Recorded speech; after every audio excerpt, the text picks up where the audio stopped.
We're joined now by Cam Formica. He's the co-founder of Willibald Farm Distillery and Brewery. And Cam, you need cans for your business. Back in my day, you only need the cans for the beers, but now I'm hearing you guys got gin and tonic in cans, you got rum and cokes in cans, so you need cans. How big of an impact will these steel and aluminum tariffs have on your business?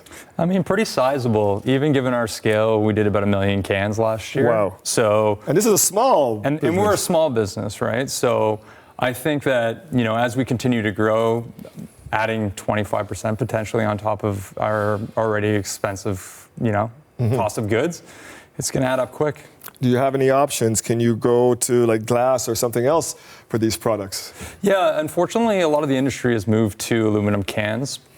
Largely for cost, ease of recycling, cheap to ship. So it would be really hard for someone, especially of our size, to switch over to using glass. Unfortunately, the economics are such that aluminum just makes sense. And unfortunately, still, a lot of the producers are actually based in the US.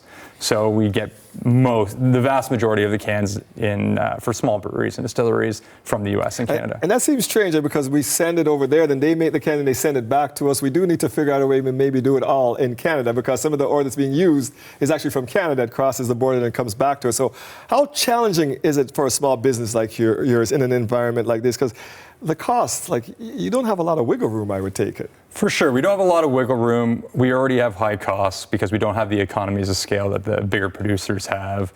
And so we're kind of just stuck. In the short term, assuming this doesn't last, hopefully, too long, we're just going to try to endure and not really pass that price on. But over the long term, if those tariffs continue, we're not really going to have a choice but to pass that on to the end consumer. I was going to say, how is that feasible? You're going to have to pass these costs down because how else would you stay in business to have that 25% added on like that?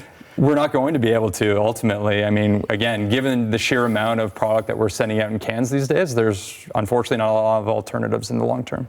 How are you trying to prepare for this, to tackle what's coming at you right now? I think for us at this point, again, given the limited options that we have, it's more of a mindset and just trying to be, as tough as we can right now, and hopefully it doesn't last. I mean, this is anxiety-inducing. You've got a business here, it's going well, and then this hits, and there's no way for you to turn. You're just stuck. I mean, ultimately, as a small business, we face a lot of challenges. I mean, you have to kind of be scrappy from the moment you open your doors. So this is hopefully a small challenge in the laundry list.